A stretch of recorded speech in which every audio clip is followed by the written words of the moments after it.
제가 한 달 반 전에 주의 만찬에 대해서 교제를 했습니다. 그래서 오늘은 이 노을에 대해서 뭐 잘 아시는 그렇지만 우리가 또 이 영적 의미 그리고 이 노을을 자매님들의 이 노을의 실행을 통해서 하나님께서 어떠한 영광을 받으시는가, 그리고 그 순종하는 그 순종의 아름다움을 또 성경을 통해서 이렇게 살펴보기를 원합니다. 네. 이게 굉장히 단순한 진리인데 많은 그 공격에 대해서 변증을 하기 위해서는 우리가 이 단순한 진리를 우리가 좀 살펴볼 필요가 있습니다. 그래서 근간에 또 이 모임 안에 노을을 안 쓰는 그런 모임도 생기고, 그래서 이 신약교회에게 주신 그 상징이 하나님께서, 우리 주님께서 신약교회에게 주신 상징들이 있습니다. 그러니까 어떤 물질적인 것을 통해서 그런 영적인 진리들을 이렇게 드러내기를 원하시고, 또한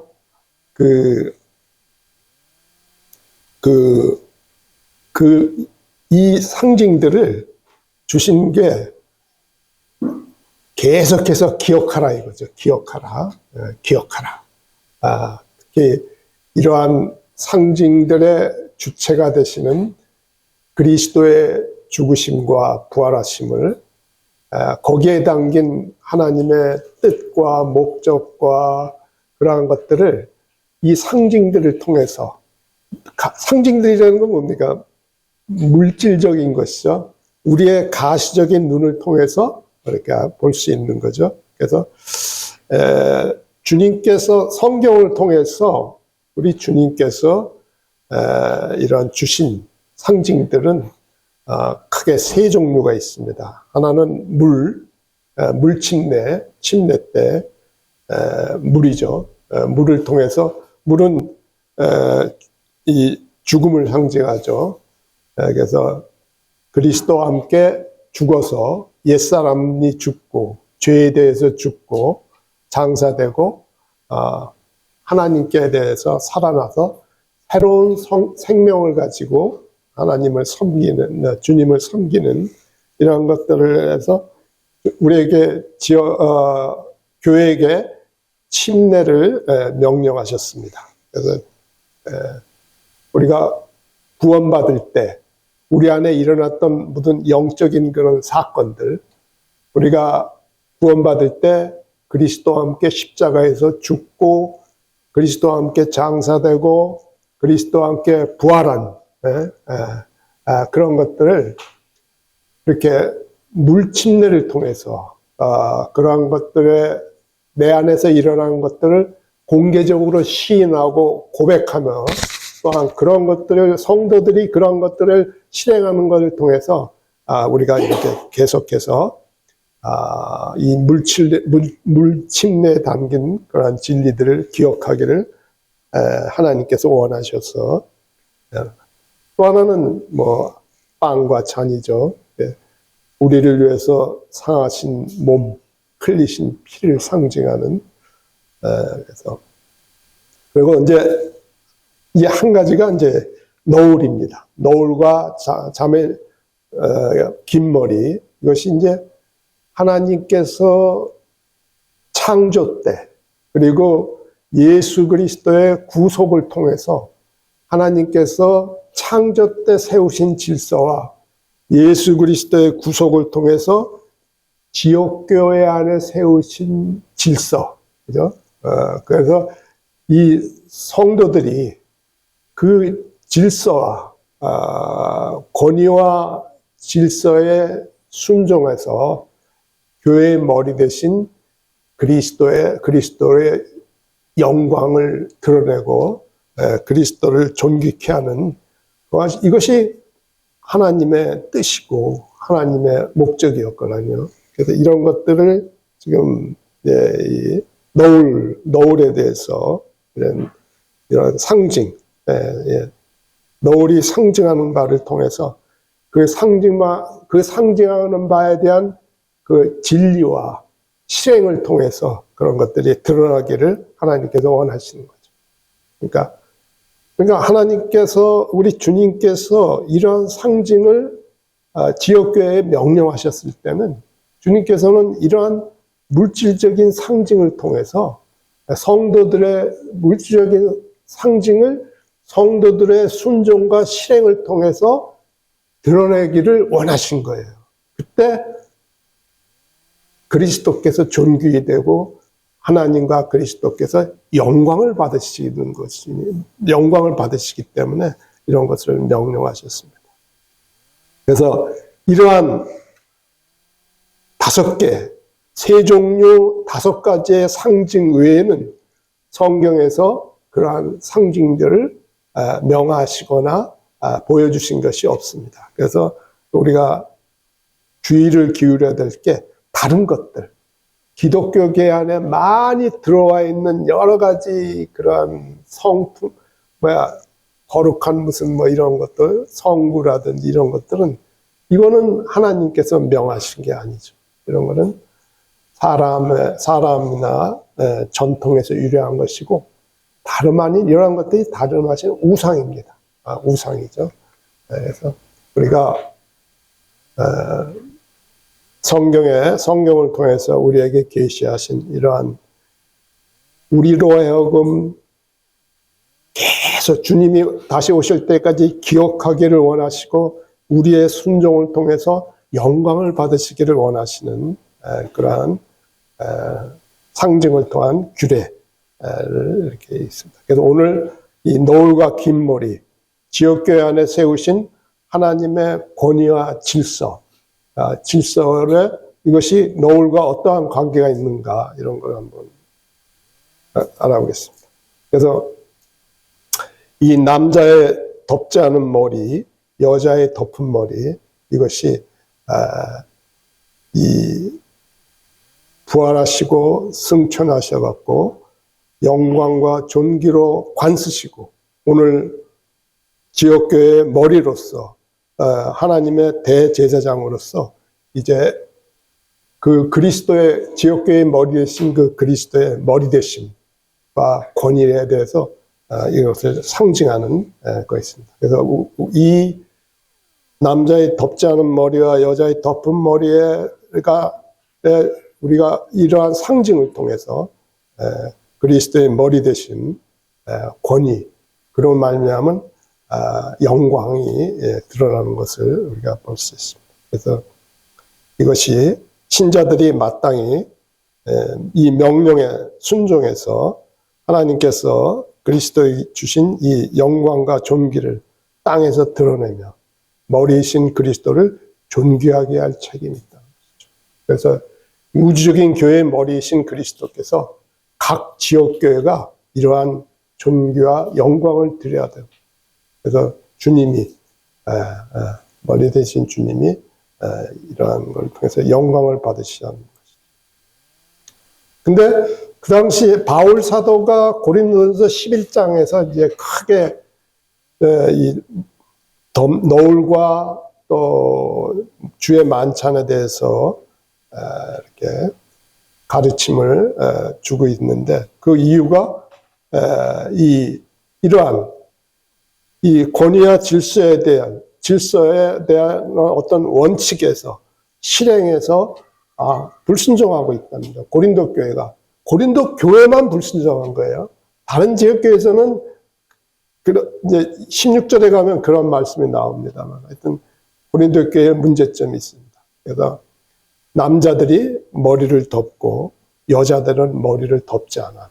분들도 여자들이 공적인 모임에서 기도하고 가르치고 말씀을 선포하는, 남자들이 해야 될 일을, 남자들에게 맡기신 권위를 여자들이 그런 것을 대신하는, 이러한 문제점이 고린도 교회에서 있었습니다. 그래서 이게 이 권위와 질서라는 것이 하나님께서 일하시는 어떤 저희걸랑요.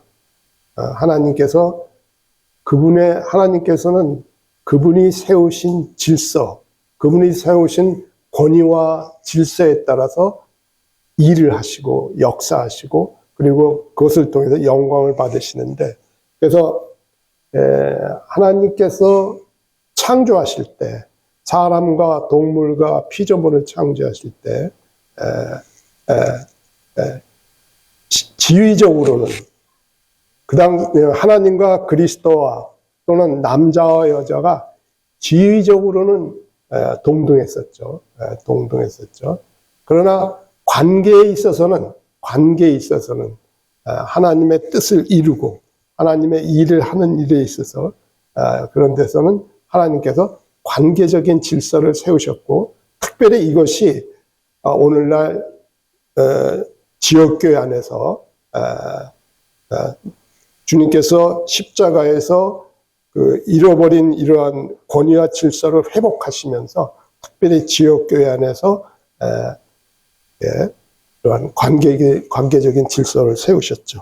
그래서 이 하나님과 그리스도가 동등하신 하나님 동등한 신격을 가지셨고 동등하신 분이지만 그리스도께서 아버지께 복종하고 이런 구속의 일과 또 주님께 이 땅에 다시 오시는 날까지 만물이 그 주님의 발 아래 복종하는 그날까지 주님께서는 이제 이러한 아버지의 뜻을 이루시기 위해서 이제 아버지께 복종하셨고, 여자는 남자에게 복종하는 것을 통해서 이러한 아버지의 뜻을 이루시고자 이러한 질서를 세우셨습니다.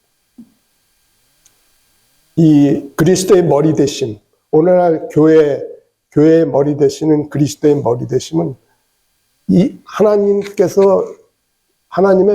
영원한 목적이었어요. 하나님께서는 그분이 만드신 그 창조물을 그리스도의 머리 되심 아래에서 영원히 통치하시기를 원하셨죠. 이것이 이제 에베소서 말씀에서 이렇게 나오고 있습니다. 그리고 그것을 맨 처음 어떻게 했습니까?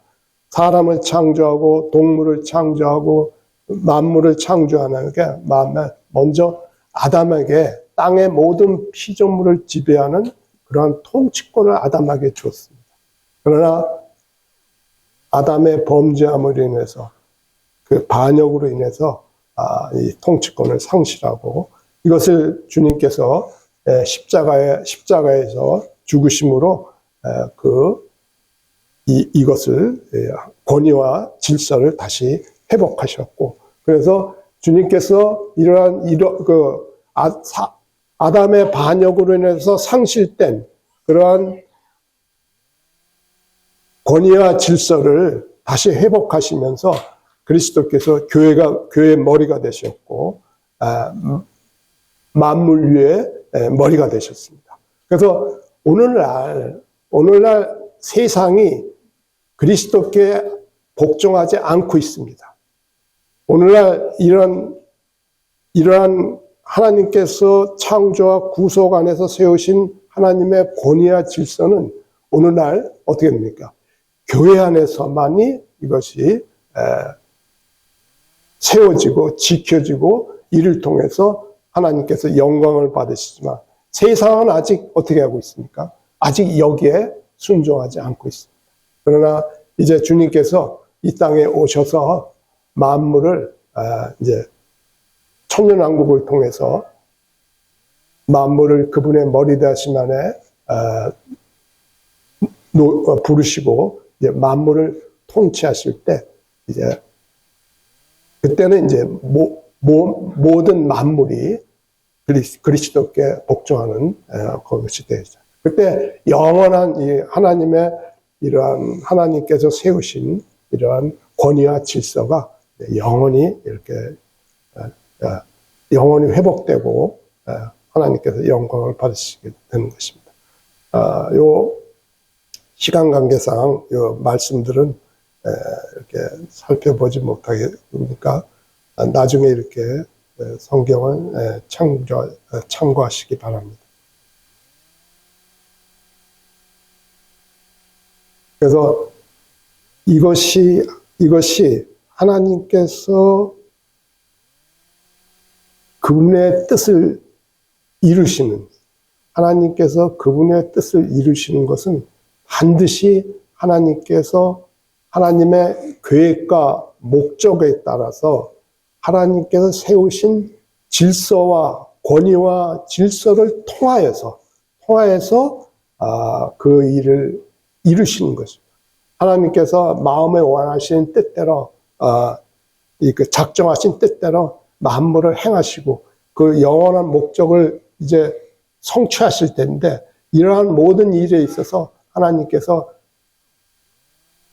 역사하시는 것은 반드시 이러한 세운 권위와 질서에 따라서 역사를 하시는 것입니다.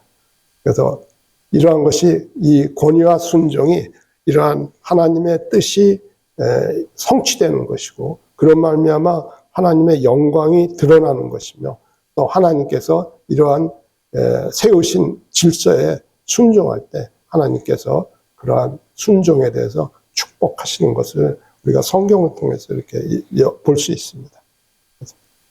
그래서 하나님이 세우신 권위를 거역했을 때는 심판이 따르고 가령 아담의 범죄함이 있었고 나답과 아비후에 이상한 불을 들인 나답과 아비후 또 모세의 권위에 도전했던 아론과 미리암에 대해서 그들이 걷을 때 문둥병이라는 심판을 고라도 구약에 많은 그런 예가 있습니다. 권위와 하나님께서 세우신 권위를 거역했을 때 그것은 하나님께서 세우신 권위와 질서를 거역하는 것은 곧 하나님을 거역하는 것입니다. 하나님을 대적하는 것이기 때문에 그에 따른 심판이 있었습니다. 그래서 지역교회 안에 이러한 권위를 두신 목적인 그리스도의 머리 되심을 통해서 하나님의 영광이 드러나는 것입니다. 이것이 하나님께서 우리를 구속하신 목적이기도 하고요. 그래서 바울 사도는 고린도전서 11장 3절에서 16절까지 너울과 여자들의 긴 머리를 이렇게 이가 그리스도의 머리 되심에 순종하는 것을 너울과 긴 머리가 그리스도의 머리 되심에 순종하는 것을 가시적으로 보임으로써 하나님의 영광을 드러내는 것이라는 것을 이제 고린도 교회에게 가르칩니다. 가르치는데 그래서 하나님께서 이 신약 교회에게 주신 이 규례를 가르칠 때 이렇게 먼저는 이것이 영적인 원리, 영적인 주님께서 이 여자들의 너울에 대해서 어떤 거기에 담긴 영적인 원리 그리고 그 원리가 어디에서 나왔냐면 하나님의 창조와 구속에서 나왔다는 것을 그리고 13절에서 15절 16절까지는 심지어 우리의 본성 우리 하나님께서 우리를 창조하셨을 때 우리에게 주신 우리의 내적인 깨달음조차도 뭡니까? 이러한 긴 머리, 너울을 쓰는 것에 합당함을 이렇게 가르친다는 것을 이렇게 이 3절서부터 16절까지 해서 이렇게 그것을 그 고린도 교회 성도들에게 가르치고 있습니다.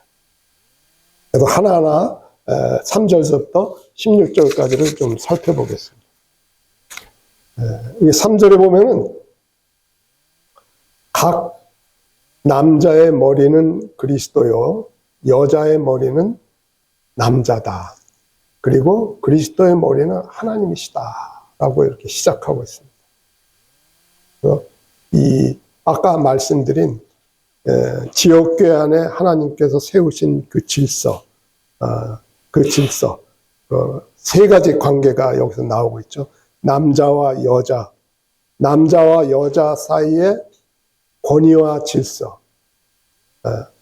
남자와 여자 사이에는 하나님께서 남자에게 권위를 두시고, 그래서 그 남자에게 권위를 두신 하나님의 질서에 순종하도록 이렇게 가르치고 있습니다.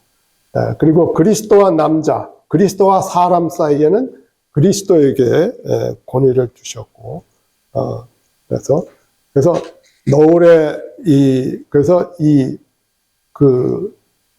이 관계 속에서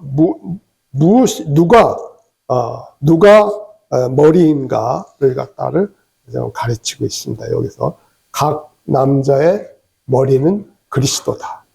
그러니까 남자의 머리는 그리스도를 상징하는 거죠. 상징하고 육체적으로는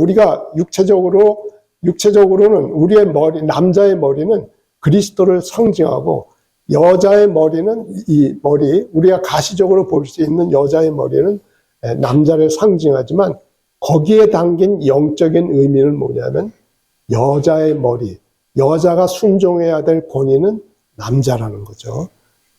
그리고 남자의 머리, 남자가 순종해야 될 권위는 그리스도라는 거죠.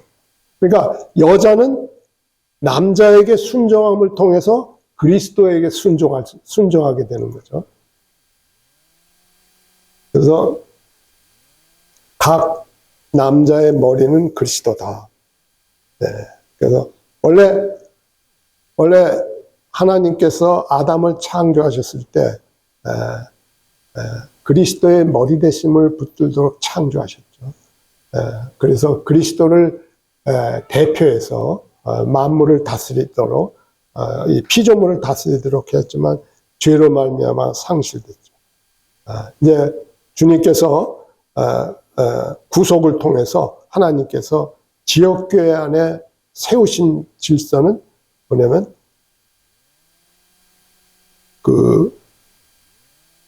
여자의 머리는 남자고 남자의 머리는 그리스도다.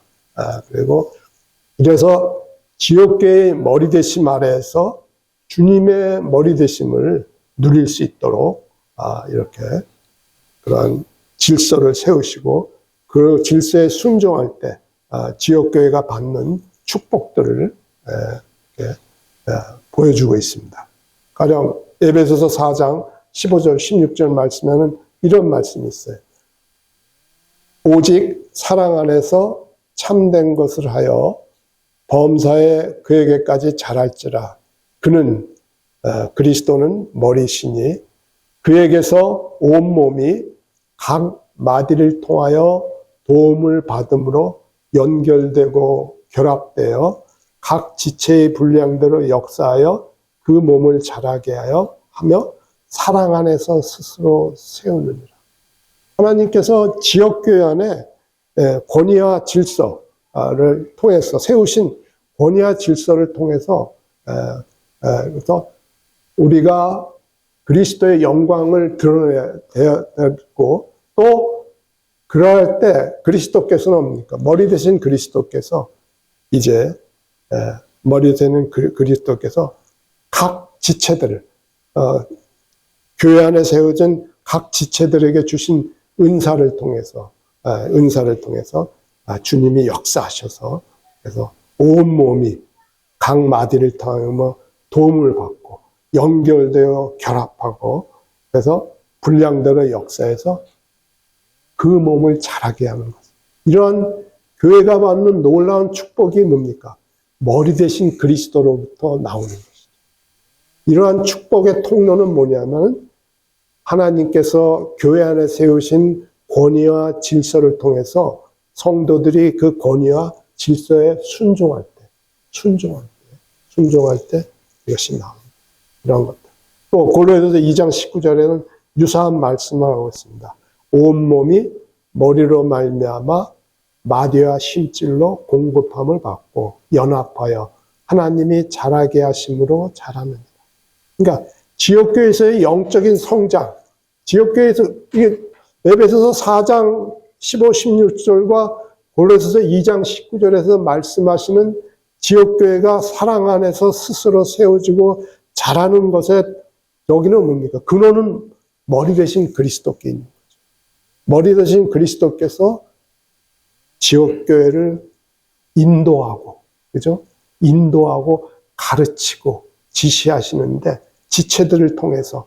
근데 그러한 것들은 뭐를 통해서 가능해지냐면 교회 안, 지역교회 안에 세우신 권위와 질서에 순종할 때.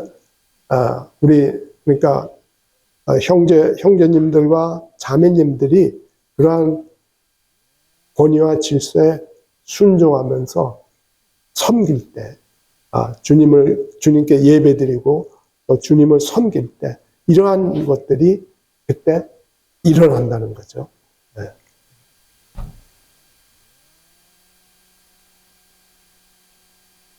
여자의 머리는 남자다. 그랬습니다. 이것도 원래, 신분적으로는 여자와 남자는 동등합니다. 네. 동등합니다. 주님 앞에서 하나님 앞에서 동등하지만, 이제 남자가 이건 뒤에 나옵니다. 뒤에 나오고 있는데, 창조의 질서에 따라서 그러한 권위를 누구에게 두셨습니까? 남자에게 두신 것입니다.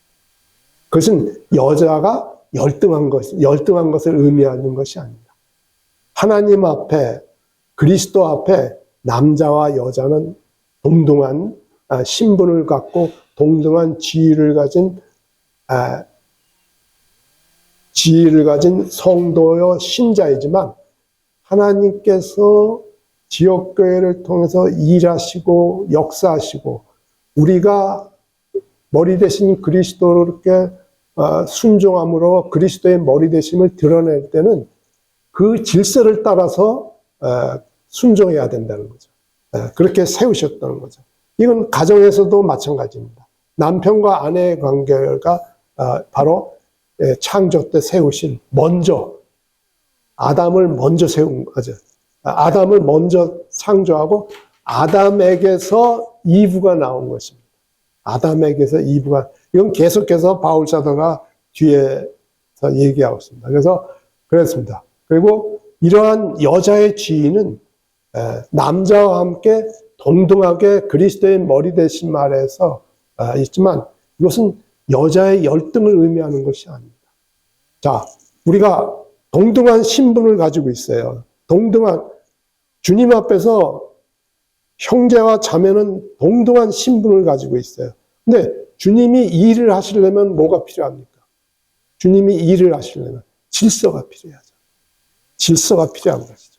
그러니까 질서가 필요해서, 그러니까 형제를 통해서 권위가 전달되고, 그러한 질서가 필요하기 때문에 이렇게 그러한 질서를 위해서 권위가 요구되는 것입니다. 그래서 여자는 남자와 동등하고 상호 의존적인 존재. 여자 없이는 남자가 존재할 수 없고 남자 없이는 여자가 존재할 수 없지만 이것이 질서를 위해서 그녀의 머리 되는 남자에게 순종하는 것이 하나님께서 교회 안에 세우신 이러한 질서입니다. 그래서 이러한 권위에 순종하는 것에 본이 되시는 분은 누구십니까? 그리스도가 본이 되셨죠. 그분은 동등한 신격을 가진 하나님과 동등하신 분이셨지만 근본 하나님의 본체이시고 하나님과 동등하신 분이셨지만 동등됨을 취할 것을 아버지의 뜻을 이루시기 위해서 이제 그 권위에 순종하는 그러한 본을 보이셨습니다. 자기를 비어 종의 형체를 가지시고 죽기까지 낮추시고 이러한 것을 보여주신 것이죠. 그래서 신격의 영광과 권능을 비우시고 종의 형체를 취하시고 고난을 당하시고 아버지로부터 버림당하시지 않습니까? 십자가에서 6시간 동안 아버지로부터 버림을 받은 진노의 포도주잔을 마시지 않습니까? 어째 나를 버리셨나이까 하고 아버지로부터 버림받는 그러한 저기를 통해서 하나님이 아버지의 뜻을 이루시기 위해서 하나님의 권위에 순종. 그래서 마땅히 그래서 이러한 권위와 순종에 있어서 권위에 순종하는 최고의 본이 되신 그리스도께서 최고의 본이 되어주신 것이죠. 그러니까 우리가 자매님들이 너울을 통해서 순종하는 것은 이러한 주님께서 이러한 보여주신 그 순종의 본을 따르는 것이라는 것을 바울 사도가 이렇게 격려하고 있습니다. 그래서 이제 본격적으로 바울 사도는 그 원칙을 먼저 제3절에서 여자의 머리는 남자다. 남자의 머리는 그리스도다라는 그런 원칙을 제시한 다음에 실행에 있어서 그 원칙에 순종하지 못하는 것들에 대해서 이제 하나하나 이렇게 저기를 합니다. 드러내고 그래서 머리에 무엇을 쓰고 남자의 지금은 이제 4절에서는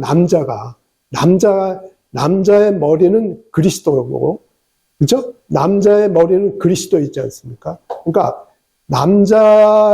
남자의 권위는 그리스도인데 남자가 그리스도가 아닌 다른 것을 머리 위에 두는 것 이런 것은 뭐냐면 그리스도를 욕되게 하는 것입니다. 그래서 그리고 그리스도의 머리 대심 아래에 있는 그 질서를 하나님께서 그리스도의 구속을 통해서 세우신 그 질서를 부인하는 게 돼버려요. 남자의 머리는 그리스도인데 자기의 권위를 그리스도가 자기의 권위가 된다는 그러한 저기를 상징하는 다른 것을 이렇게 머리를 덮는다? 이거는 뭡니까? 그리스도의 권위를 부인하는 거죠. 그리스도의 권위를 부인하는 거죠. 그래서 이런 것은 그리스도의 영광을 가리는 것이고 공적으로 그리스도를 욕되게 하는 것이죠. 그래서 바울 사도가 남자로서 머리에 무엇을 쓰고 기도나 예언하는 자는 그 머리를 욕되게 하는 것이다.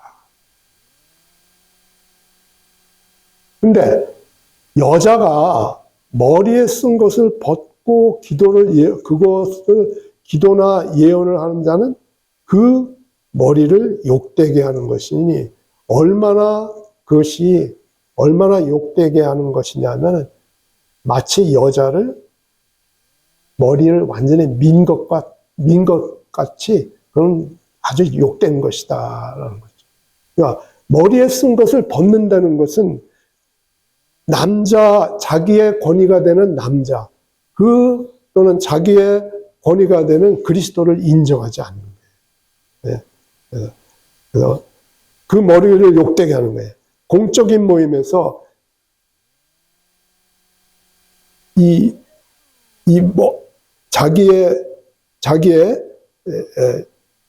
자기의 그리스도께서 공적인 모임에서 결국 남자를 드러내는 게 되는 거고요. 그래서 남자와 그리스도를 동등한 권위로 놓게 하고, 그래서 그리스도를 사람과 동등하게 낮추는 거예요. 여자들이 너울을 안 썼을 때, 이것이 영적으로는 영적으로는 이러한 그리스도를 사랑과 동등하게 하는, 이것은 부가적으로 설명이 뒤에서 나옵니다. 그래서 만일 여자가 머리를 가리지 않거든 깎을 것이요, 만일 깎거나 미는 것이 여자에게 부끄러움이 되거든 가릴지니라. 그래서 여기 지금 바울 사도는 6절에서 여자의 자매의 두 가지 수치들, 그 당시에 고린도 교회에서 있었던 여자가 머리를 덮지 않고, 그것은 하나님께서 세우신 그 권위와 질서를 불순종하는 거거든요. 그걸 인정하지 않고, 더군다나 이제 이 공적인 모임에서 기도나 예언을 하는 것은, 이것은 이러한 하나님께서 세우신 권위와 질서에 대해서 실행을 통해서 불순종하는 것입니다. 그래서 공적인 집회에서, 우리가 공적인 집회가 뭐가 있습니까? 공적인 집회. 성경에서는 지역교회 집회를 7가지 집회를 얘기하고 있죠. 그죠? 근데 그 중에, 거기에는 예배가 있고, 기도 모임이 있고, 그죠?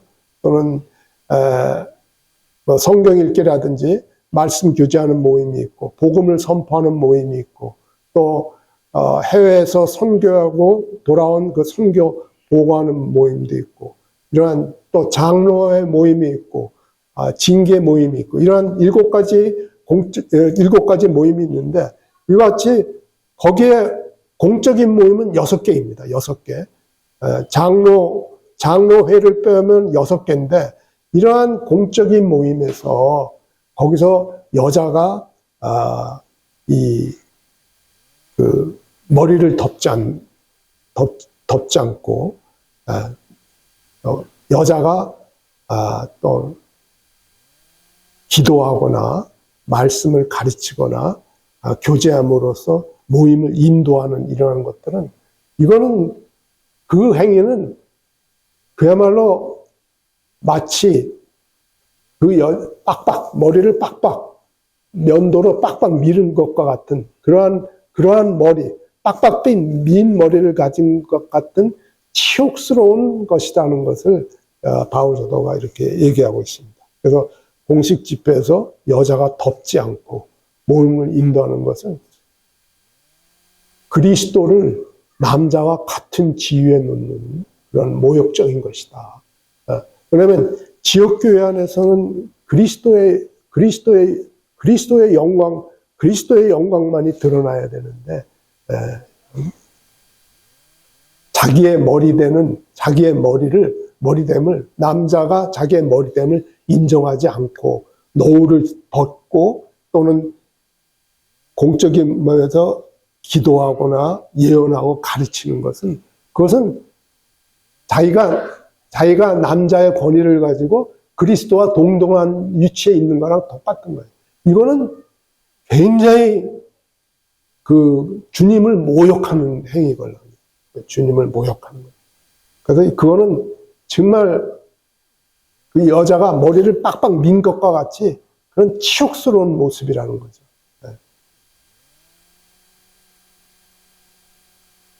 왜 남자가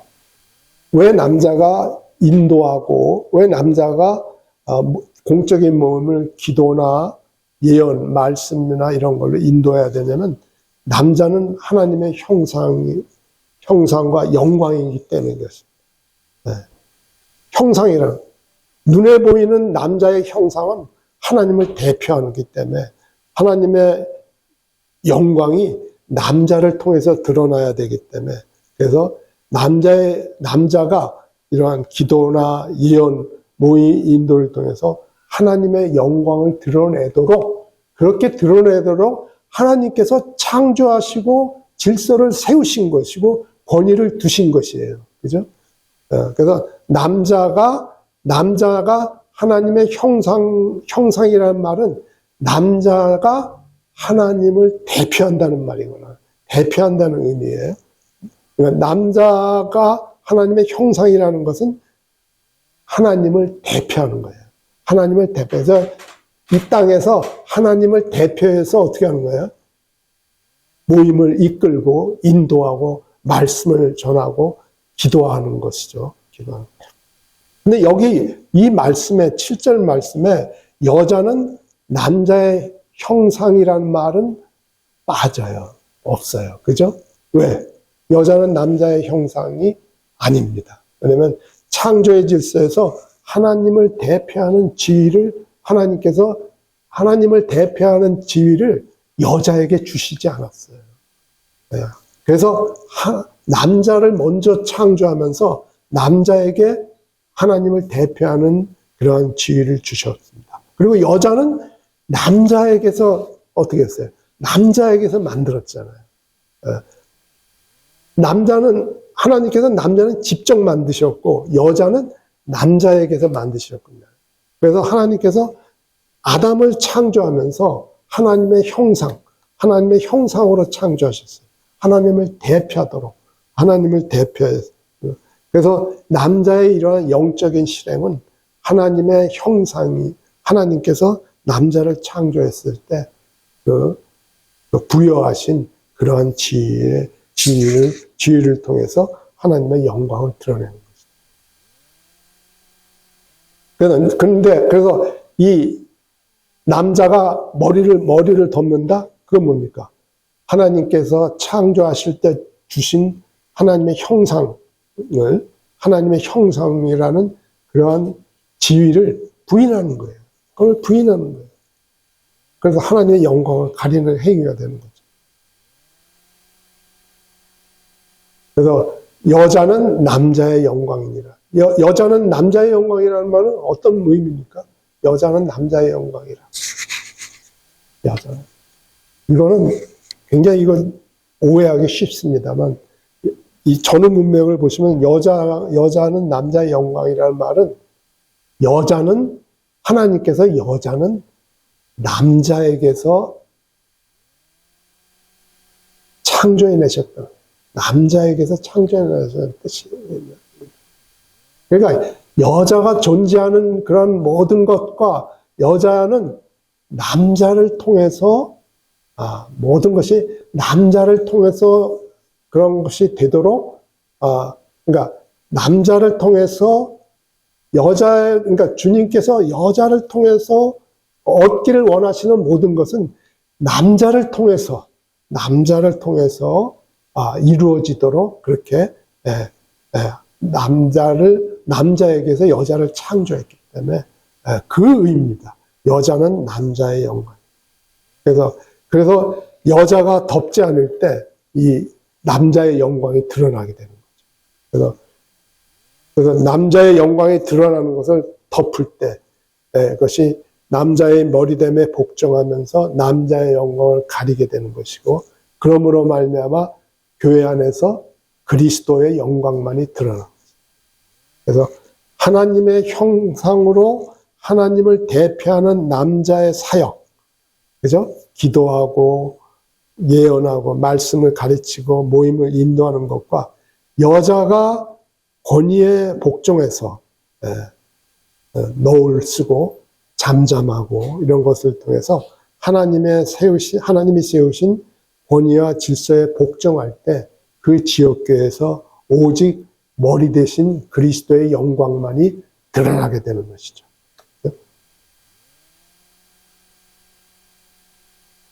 그러면서 그 이유를, 그 증거, 그런 앞에서 지금 3절서부터 7절까지 지금 설명한 어떤 원리들에 대한 증거를 이제 하나님께서 창조하셨을 때 거기에 근거한 거라는 것을 사도가 밝히고 있습니다. 뭐냐면 남자가 그 이유가 뭐냐면은 이렇게 여자가 남자에게 복종하고 남자가 그리스도의 복종함을 통해서 그러니까 여자는 철저하게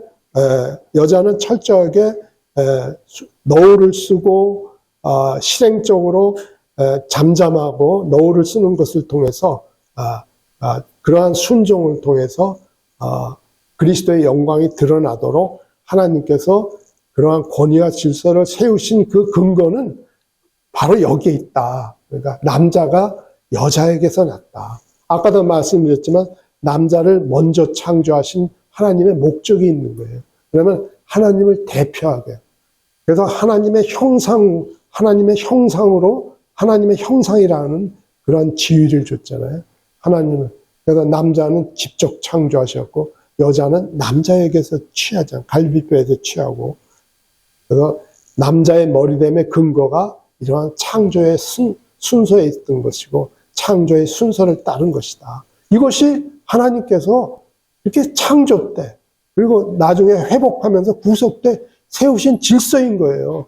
이거를 무시하고 이거에 불순종하는 것은 하나님께 불순종하는 것입니다. 그래서 여자가 남자에게서 났다라는 것은 참 여자는 그녀의 생명과 존재 자체가 남자라는 것이다. 아까 제가 말씀드렸지 않습니까? 여자는 뭐예요? 여자는 남자의 영광이라는 말씀. 아까 바로 7절에 여자는 남자의 영광이라는 말씀의 모든 그 근거가 바로 이런 여자가 남자에게서 났다. 그래서 여자는 하나님의 질서를 따라서 우선권이나 동등함을 주장할 수 없는 거예요. 왜냐면 하나님께서 그렇게 만드시고 세우셨잖아요. 네? 그런 걸 거역해서는 안 되는 거죠. 그러나 또 여자를 창조하신 하나님의 목적을 여기서 말해주고 있어요. 여자는 남자가 여자를 위하여 지음을 받지 아니하고 여자가 남자를 위하여 지음을 받았다. 그래서 계속해서 여자는 남자의 필요를 위해서 남자의 필요를 만족시키기 위해서 남자의 짝으로 돕는 자로 이렇게 만드셨다는 거죠. 그래서 여자는 남자의 영광을 공유하고 남자를 돕기 위해서 남자에게서 나왔다. 하나님께서 남자의 갈비뼈에서 취했다는 것이죠. 그래서 남자는 반드시 여자의 도움을 받아서 그러한 그리스도의 영광을 드러낼 수 있도록. 그래서 남자 없이는 그리스도의 영광을 드러낼 수가 없어요. 그래서 이제 왜냐하면 좀 나옵니다. 그렇기 때문에 그러므로 여자는 남자의 영광이기 때문에 남자의 영광이 드러나지 않기 위해서 여자는 천사들로 말미암아 권세 아래에 있는 표를 그 머리 위에 두어야 됩니다. 권세, 그리스도의 머리 대심 아래에 있다는 표를 머리 위에 너울을 써야 되는 것이에요. 남자의 이 너울이 의미하는 바가 권세 아래에 있는 표로서 권세 아래에 있다는 거예요. 권위 아래에 있다는 거예요. 여자는 권위 아래에 있다는 그런 저기로 너울을 쓰는 거예요. 이 너울은 그러면은 그것은 여자가 너울을 쓴다는 것은 그 여자가 남자의 머리됨을 인정하고 거기에 순종한다는 것과 그리스도의 머리 되심을 인정하고 거기에 순종하는 것을 상징하는 것이다.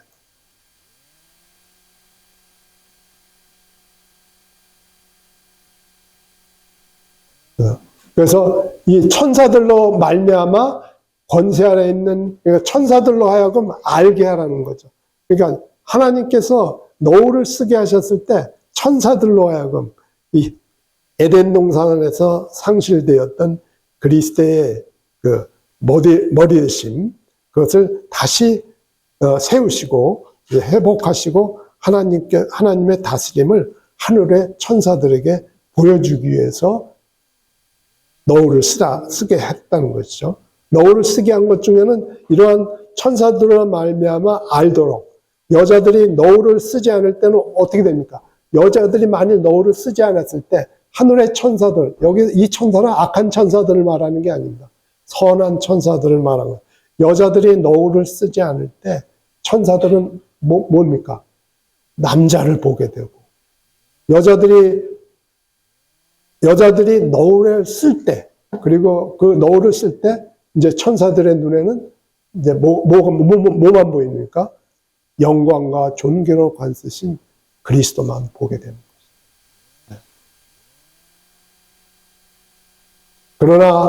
그러나 이제 지금까지 이렇게 흐르는 건 본성적으로 자매들한테 좀 그런 게 있죠. 그러니까 바울 사도가 11절에 뭐라고 얘기합니까?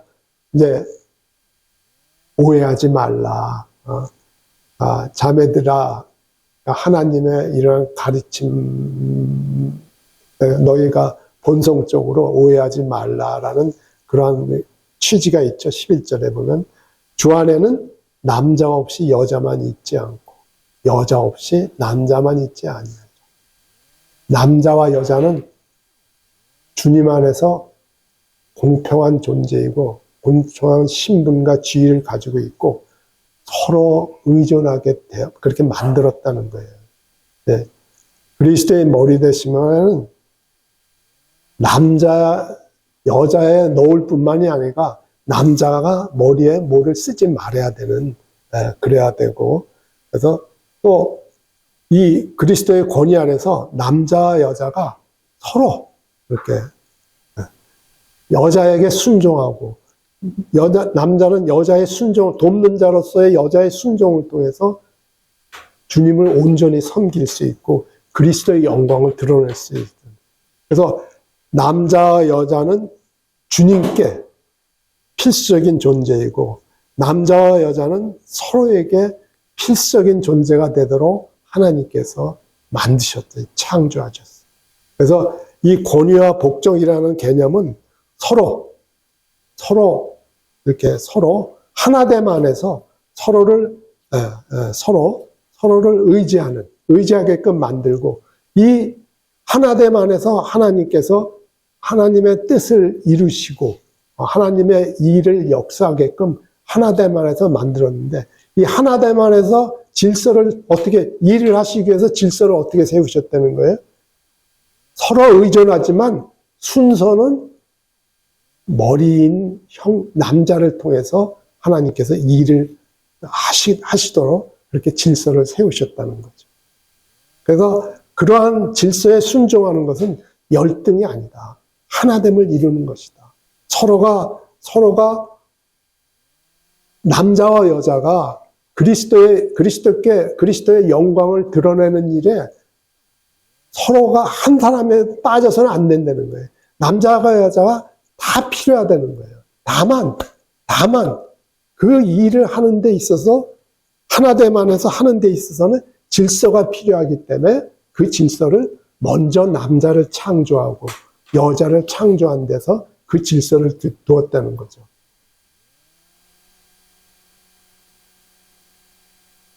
이는 여자가 남자에게서 난 것 같이 남자도 여자로 말미암았느니라. 그러니까 여자가 남자에게서 났지만 남자도 여자가 있기 때문에 태어나잖아요. 그죠? 먼저는 이브를 만드셨지만 그 이후에 남자는 이브를 통해서, 그죠? 여자를 통해서 나죠. 그래서 남자와 여자의 그 관계는 여자는 남자에게 속했지만 남자는 또 여자에게서 태어났다는 거죠. 그래서 앞에서 11절에서도 말했듯이 남자와 여자 사이의 남자의 권위와 여자의 순종은 이것은 저기가 아니다. 이건 하나됨 안에서 하나님의 뜻을 이루고 그리스도의 영광을 드러내는 일에서 반드시 서로 필수적으로 서로 의존해야 되고 서로가 필요한 존재이다. 그거죠. 존재이다. 그래서 남자는 이러한 여자의 도움, 그러니까 그리스도의 영광을 드러내는 일에 있어서 남자는 여자 없이는 불가능하다는 거예요. 그리고 여자는 남자의 인도력이 필요하다는 거예요. 왜? 하나님께서 그렇게 질서를 세우셨는 거예요. 그거를 거역하겠다는 건 하나님을 대적하는 거니까. 그래서 하나님께서는 모든 일을 여기 뭐랍니까? 모든 것은 하나님에게서 났느니라. 하나님의 그 예정하신 미리 하신 이 가운데 창조하실 때부터 그리고 지역교회를 통해서 또한 천사들에게 이 모든 것들이 하나님으로부터 나서 그래서 하나님께서 이러한 완전한 균형 가운데 이렇게 남자의 여자를 통해서 그리스도의 영광이 드러나도록 지역교회 안에 이러한 질서를 두고 권위를 뒀다는 거예요. 그래서 그 여자가 남자의 그런 자기의 그 권위들에게 순종할 때, 그런 것들이 되도록 이렇게 만드십니다. 그러면 이제 지금까지는 이건 지금까지는 사도의 내가 가르친 거다. 내가 그런 영적인 진리를 가르친 건데, 자, 내가 지금까지 가르친 거 다 집어치고, 자, 한번 얘기해보자. 그래서 바울이 이제 그렇게 나오는 거예요, 지금. 야, 내가 지금까지 가르쳤는데, 그런 거 상관없이, 너희들 한번 스스로 판단해봐라. 여자가 우리의 본성적으로, 하나님께서 우리의 본성 안에 뭘 주셨냐면, 여자는 뭡니까? 여자가 머리를 가리지 않고 하나님께 기도하는 것이 마땅하냐 하면서, 이 지금 13절서부터 15절까지 뭘 가리키냐 하면은, 본성적으로 사도의 가르침과는 본계로 하나님께서 우리를 창조하셨을 때 우리 안에 내적인 깨달음을 주시는데, 그건 뭐냐면 남자는 머리를 짧아야 되고 여자는 머리가 긴 그것이 적절하고 아름답다는 거죠. 자매님들, 이브가 하나님께서 아담을 창조하셨을 때 장발로 창조하셨겠습니까? 짧은 머리로 창조하셨겠습니까? 짧은 머리로 창조하셨죠. 그죠? 근데 이브는 어떻게 창조했을까요? 이브는 긴 머리로 창조했어요. 기본이에요. 왜냐하면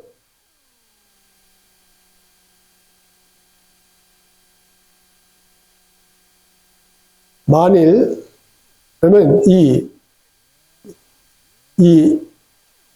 남자에게 긴 머리, 저기가 이 긴 머리는 머리카락을 얘기합니다.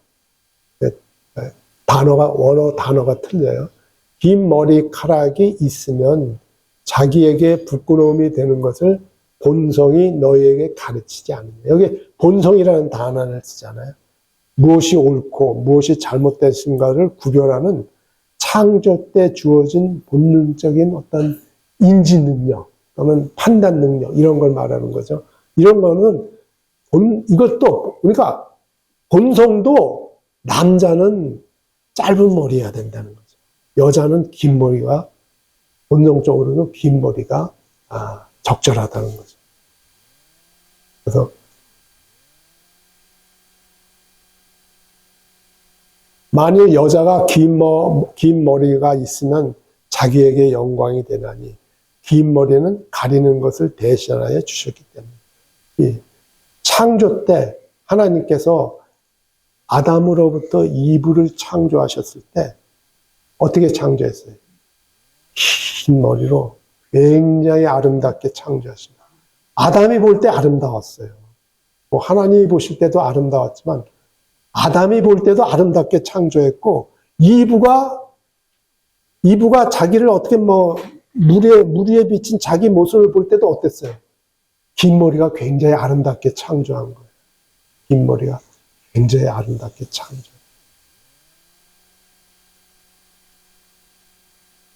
그래서 이거는 뭐냐면 결국 이 본성도 남자의 머리에 뭐를 덮는다든지 이런 거를 가르치지는 않는다.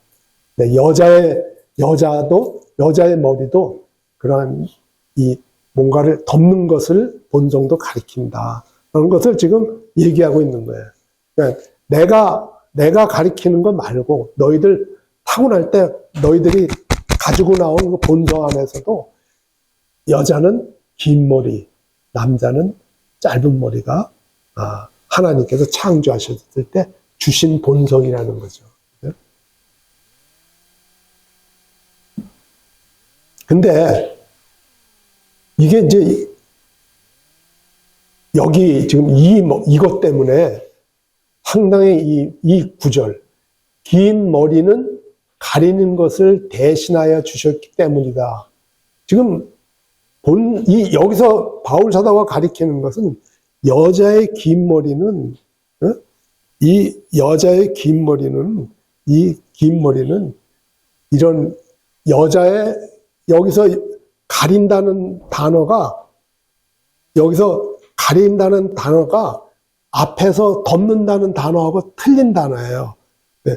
지금까지 5절, 6절, 7절, 13절에서는 머리를 덮는다는 거, 머리 위를 덮는다는 그런 단어를 썼어요. 근데 여기서 쓰는 가리는 것은, 가린다는 단어는 페리볼라이온이라는 단어예요. 이 페리볼라이온이라는 단어는 머리를 이렇게, 머리 위를 말하는 게 아니고 머리 둘레를 이렇게 감싸는 것을 얘기하는 거예요. 머리 둘레를 감싸는 걸 얘기하는 거예요. 네? 그러니까 지금 본성의 가르침에서는 너울을 얘기하는 게 아니에요. 본성의 가르침은 이렇게 둘레를 감싸는 거. 그러니까 여자는 뭔가 짧은 머리가 아니다. 여자는 짧은 머리가 아름답지 않다라는 것을 지금 가리키고 있어요. 그래서 여기서 긴 머리는 여자애가 하나님께서 이브를 창조하실 때 긴 머리를 것은 그 긴 머리는 덮는 기능이 아니라는 거예요. 덮는 기능이 아니고 여자의 머리를 이렇게 어깨까지 내려오게 긴 머리를 했기 때문에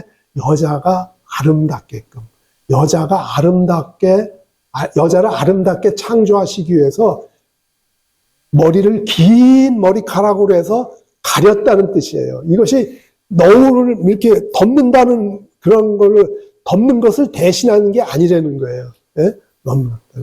근데 여기 이거를 갖다가 개역성경이 대신하여라고 번역해서 지금 문제가 되고 있는데, 그래서 이 기독교 계안에 이 구절을 가지고 여자의 긴 머리가 너울이다라고 가르치고 그렇게 실행을 해요. 대부분의 기독교 단체에서 너울을 안 쓰는 사람들은 이 구절을 가지고 가는 거예요. 긴 머리가 대신하는 거다. 긴 머리가 너울을 대신하는 거다라고 해석을 하는 거예요. 근데 이거는 원어상으로도 그 의미가 아니에요. 지금 본성적인 거를 얘기하고 있고, 또 대신하여 가린다, 대신하여 덮는다는 게 아니에요. 대신하여 덮는다는 게 아니에요. 긴 머리는 너울을 대신하여 덮는 그런 의미가 아니라는 거예요. 근데 기독교계에서 너울을 안 쓰고 긴 머리가 너울을 대신한다고 가르치는 쪽은 그렇게 가르치고 있어요. 여자의 긴 머리가 덮는 거다. 너울을 대신하는 거다. 그러니까 여자는 머리만 길면은 너울을 쓸 필요가 없다라고 가르치고 그렇게 실행을 하고 있어요. 근데 이거는 해석을 잘못한 거죠. 원어적으로 볼 때도 그렇고 3절서부터 15절까지 그동안 3절부터 15절까지 사도가 그 원리를 하고 원리에 대한 증거를 창조해서 찾고 또 본성의 가르침에서도 그걸 얘기하고 있거든요. 그러는데 그 본성의 가르침에 나오는 여자의 긴 머리는 너울을 대신하는 거를 해석해버리면은 이거는 잘못된 해석이라는 거예요. 그걸 또 왜 그러냐면 개역성경에 이걸 대신하여라고 번역을 했는데 이게 그 원어는 안티예요, 안티. 안티라는 거는 위하여로 번역이 돼야 돼요. 그래서 대부분의 성경이 위하여로 번역됐어요. 위하여로 번역. 그래서 이거를 대신하여로 번역하면 안 되는 거예요. 그러니까 다시 한번 말씀드립니다. 이거는 긴 머리는 가리는 것을 대신하게 주셨다는 말을 자매의 긴 머리면 너울을 쓸 필요가 없다고 해석하는 거는 잘못된 해석이라는 거죠. 잘못된 사역. 그래서 바울 사도가 마지막으로 16절에 하나님의 모든 교회, 바울 사도가 3차례에 걸친 전도 여행을 통해서 소아시아와 그 옆에 거기 뭐죠, 거기요? 소아시아, 지금 발칸반도가 그 당시에 뭐죠? 그쪽에 하여튼 3차의 전도여행을 통해서 많은 지역교회를 세웠는데, 지역교회에서 이러한 너울의 문제라든지, 여자들이 막, 기도하고 예언하고, 그런 것들은, 그런 일들은 하나님의 모든 교회는 이러한 관례가 없었다는 거예요. 그러니까 모든 성도가 참석하는 지역교회의 어떤 공적인 집회에서 남자가 머리를 덮거나 여자가 머리를 덮지 않는 실행은 고린도 교회에서만 있었어요. 그래서 바울 사도가 하나님의 모든 교회에는 이런 관례가 없었다. 다른 지역교회들은 사도의 가르침에 순종해서 일치된 규례를 가지고 있었어요. 여기 보면은 그 당시 헬라인 유대인들이 예배 드릴 때 관습이 있어요. 헬라인들은 그들의 신을 우상 숭배할 때, 이건 하나님께 예배 드리는 게 아니에요. 헬라인들이 그 당시에 자기들의 신전에 가서 우상 숭배할 때는 남자도 덮지 않고 여자도 덮지 않았어요. 유대인들은 회당에서 어떻게 했어요? 남자는 덮었어요. 여자는 덮지 않았어요. 물론 여자들은 회당 밖에서는 덮었지만 회당 안에서는 정반대로 덮지 않았어요. 로마인들도 자기네들을 저기할 때 자기네들의 신을 숭배할 때는 다 남자도 덮고 여자를 덮었어요. 근데 이것들은 이러한 고린도 교회가 뭐예요? 이러한 헬라인과 유대인과 이런 헬라인과 유대인들이 많이 섞여 있었잖아요. 그죠? 고린도 교회. 그러다 보니까 막 이런 것들이 막 들어온 거예요. 막 여자는 헬라인이나 유대인이나 여자들은 덮지 않으니까, 덮지 않는 그러한 관습이 이렇게 들어온 거죠. 그래서 아니다. 여자는 반드시 너울을 써야 된다. 그리고 남자는 머리에 뭘 써서는 안 된다. 라는 것을, 이것은 하나님이 주신 뭐예요? 가르침이라는 것을 바울 사도가 하면서 하나님의 다른 교회에서는 이런 관례가 없었다. 근데 요새 이 너울에 관한 이러한 다른 가르침 중에 이 긴 머리가 너울을 대신한다는 걸 제가 조금 전에 설명을 드렸죠. 그래서 근데 이 또한 어떠한 가르침이 있냐면 지금 3절에서 16절에 언급된 집회는 공식 집회가 아니다. 공식 집회라는 언급이 없다. 맞아요. 공식 집회라는 언급은 없어요. 3절에서 16절까지. 따라서 여자가, 그러니까 3절에서 16절에 언급된 집회는 공식 집회가 아니기 때문에 여자가 너울을 쓰고 너울을 쓰면은 기도하고 예언할 수 있다는 거예요. 그렇게 가르쳐요. 그러니까 무슨 말씀이냐면요. 지금 3절에서 16절에서 공식 집회가 아니다. 그러니까 지역 모임에서 공식 집회가 아닌 모임에서는 어떻게 하는 거예요? 공식 집회가 아닌 모임에서는 여자가 너울을 쓰고 기도도 할 수 있고 가르칠 수 있다는 거예요. 그리고 공식 집회에서는 어떻게 하는 거예요? 너울을 안 써도 된다는 거예요. 왜? 여자가 어떻게 하면 잠잠하면 되니까. 여자가 잠잠하면 되니까. 너울을 안 쓰면 돼. 너울을 안 써도 된다. 이렇게 가르치는 데도 있어요.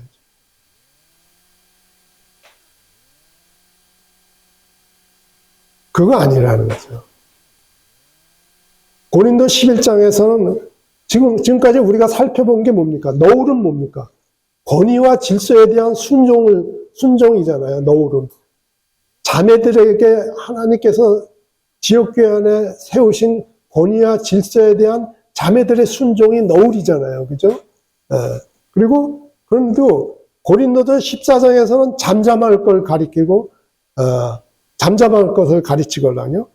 그런데 이것은 다 권위를 다루고 있어요. 그래서 이 잠잠함도 권위의 문제이고, 너울도 권위의 문제이기 때문에 이런 것들을 별개로 권위를 행사하는 어떤 모임에서 이런 것을 별개로 적용하는 것은 성경에 대한 해석에 합당하지 않은 해석이 되는 거죠.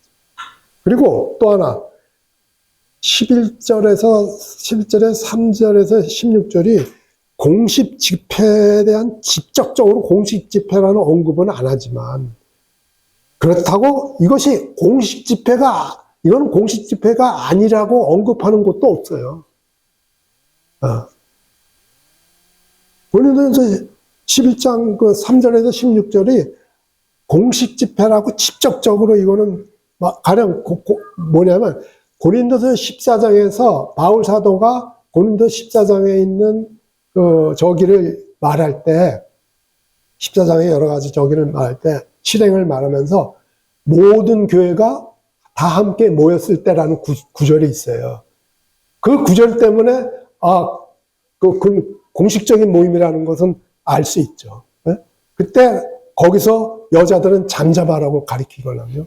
그래서 공식 집회에서 여자들은 잠잠하라고 가리켜요. 근데 여기서 고린도서 11장 3절에서 16절에는 모든 성도들이 함께 모여라는 구절이 없어요. 그런 구절이 없기 때문에 이것이 공식 집회가 아니라라고 단정 지을 수는 없다는 거죠. 더군다나 다 권위를 말하고 있잖아요. 권위에 대한 순종으로 너울과 잠잠함을 11장에서는 너울을 14장에서는 잠잠함을 가리키는데 그러면은 자매들이 너울과 잠잠함에 대해서 집회마다 다르게 순종할 수도 있겠어요. 다 같은 적인데 그리고 어떻게 그게 허용이 되나요? 그런 게 허용이 되나요? 교회사의 증거를 한번 보겠습니다. 이거는 이 로마의 카타콤 보면은 뭡니까? 지하 교회죠. 지하 교회. 제가 학교에 있을 때 이탈리아 출장 갔고 로마에 다른 분들은 로마 관광 가고 저는 카타콤 갔습니다. 카타콤 가고 이거 봤어요. 이거 카타콤에 보면은 어떻습니까? 여자들이 벽화가 있어요. 벽에 이렇게 벽화를 만들었는데 너울을 쓰잖아요. 이건 200년경 3세기경에도 카타콤에서 3세기경에 만들어진 카타콤에도 이렇게 너울을 쓰게 돼. 너울을 쓰잖아요. 이렇게 너울을. 벽화에 너울이 있죠. 중세 8세기 때 영국에 독일 14세기 때 종교교육 때 여러분들 종교교육 때 개신교 프로테스탄트 종교교육 때 프로테스탄트 교회들이 너울을 썼겠습니까? 안 썼겠습니까?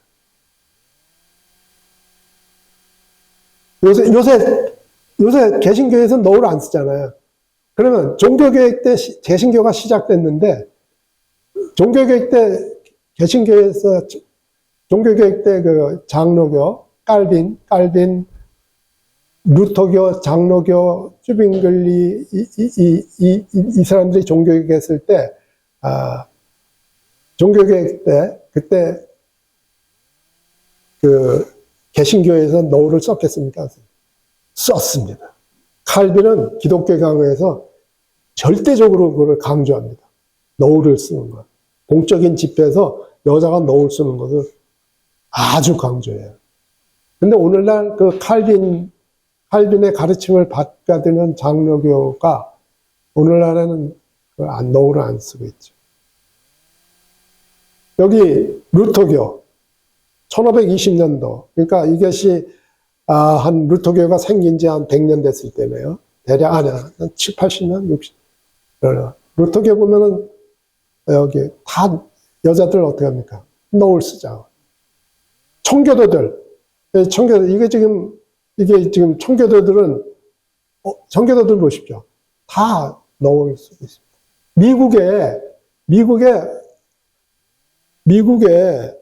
미국의 보스턴 아래, 보스턴에서 플리머스라는 마을이 있어요.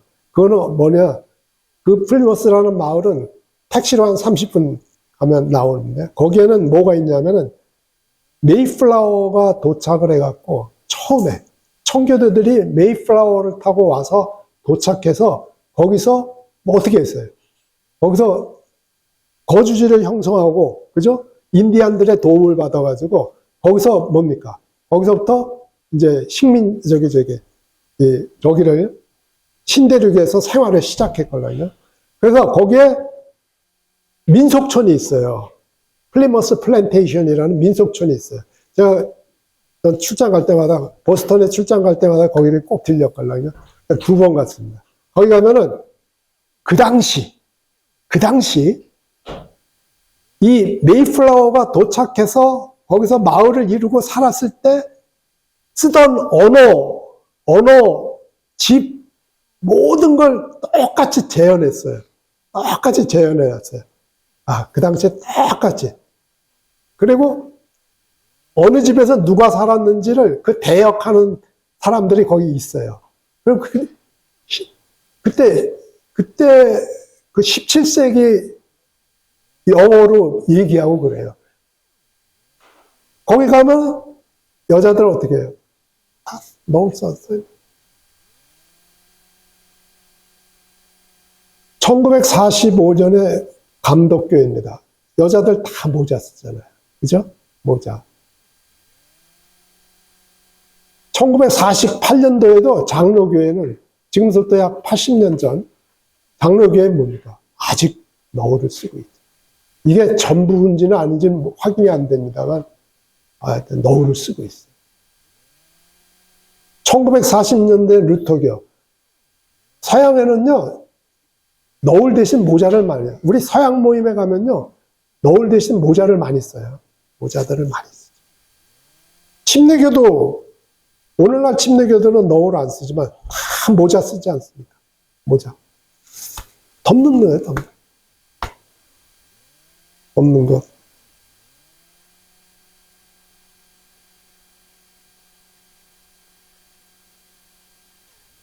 그래서 이러한 것들은 캐톨릭 보십시오. 캐톨릭은 가장 좋은 예가 캐톨릭입니다.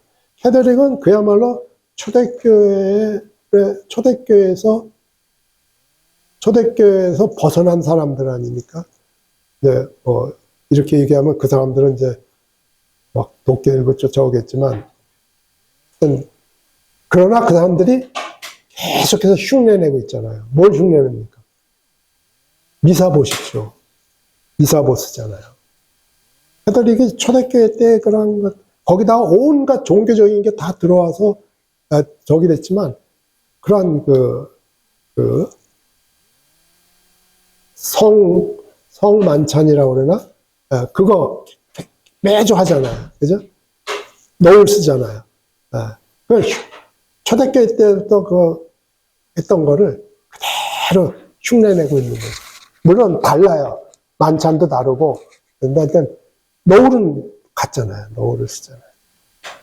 의미를 모르고 쓰는 거죠. 의미를 알고 쓰면은 그렇게 쓸 수가 없죠. 그렇죠? 노을의 의미를 안 되면 그렇게 쓸 수가 없죠.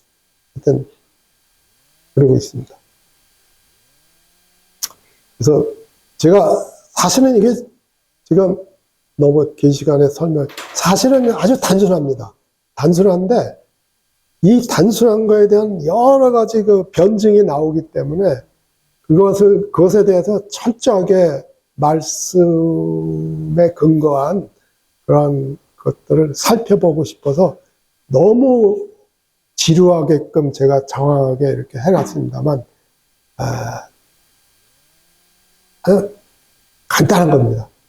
그러니까 하나님께서 교회 안에 세우신 권위와 질서, 그리스도의 영광이 드러나도록 권위와 질서를 세우셨는데, 남자는 머리에 뭘 쓰지 않고 기도와 말씀으로 인도하고 하나님의 일을 대표해서 할 수 있는 거고, 여자는 어떻게 합니까?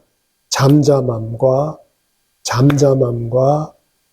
너울을 통해서 하나님의 권위에 순종해서 잠잠함을 통해서 순종함으로써 하나님의 권위에 순종해서 그리스도의 영광을 드러내는 것이다. 이것이 아주 저기예요. 결론이고 심플한 건데, 이런 것들에 대해서 하나님의 교회에서는 이런 것들이